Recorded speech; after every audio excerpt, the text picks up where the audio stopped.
छत्तीसगढ़ी गाने देखने के लिए हमारे YouTube चैनल को सब्सक्राइब करें और नए अपडेट्स जानने के लिए बेल आइकन के बटन को क्लिक करें।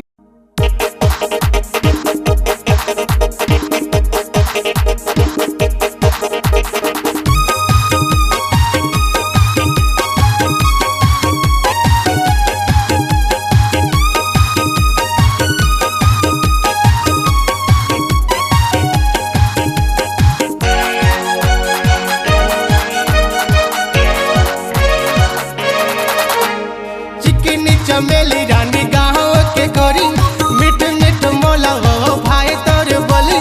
चिकन चमेली रानी गाँव के गोरी मिठ मिठ मोला वो भाई तोर बोली। देखे तोला दिल मांगे पानी पानी पानी। आजा आजा रानी रे संभाल मोला वो। देखे देखे रानी रे संभाल मोला ना। आजा आजा रानी रे संभाल मोला हो। देखे देखे रानी रे संभाल मोला ना। चिकन चमेली रानी गाँव के गोरी।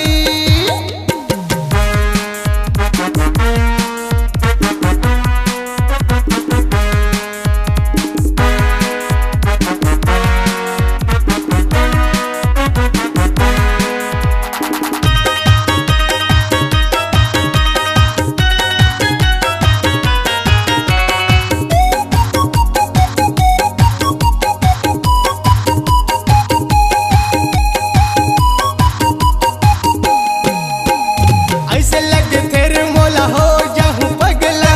तोरे माया रानी बन जाहूँ भकेला।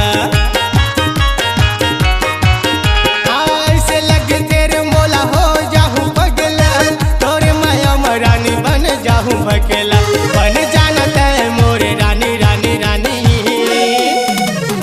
आजा आजा रानी रे संभाल मोला हो। देखे देखे रानी रे संभाल मोला ना। आजा आजा रानी रे संभाल मोला हो। देखे देखे रानी रे संभाल मोला ना। चिकन चमेली रानी गाँव के गोरी।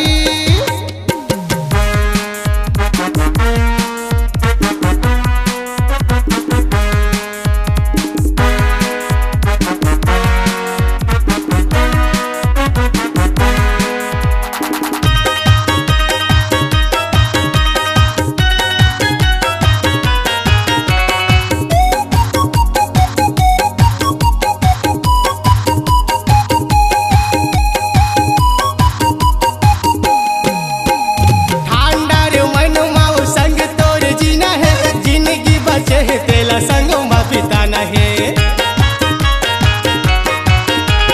ठंडा रे मनुमा वो संग तोड़ जीना है। जिंदगी बचे है तेला संगमा पिताना है। मान जाना हो दिल जानी जानी जानी। आजा आजा रानी रे संभाल मोला हो। देखे देखे रानी रे संभाल मोला ना। आजा आजा रानी रे संभाल मोला हो। देखे देखे रानी रे संभाल मोला ना।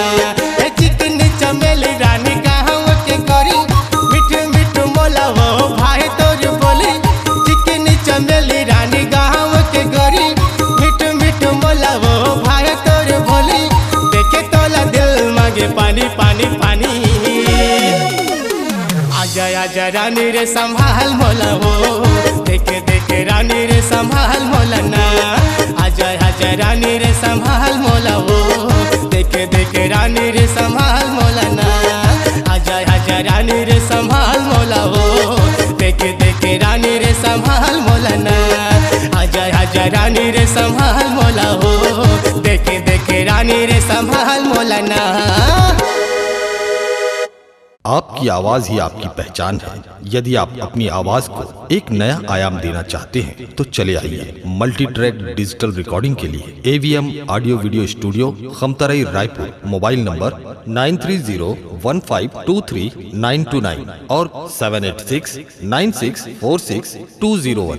यदि आप नए एवं पुराने गीत सुनना चाहते हैं तो avmgana.com में जाकर गाना फ्री डाउनलोड करें और YouTube चैनल में AVM गाना को सब्सक्राइब करें।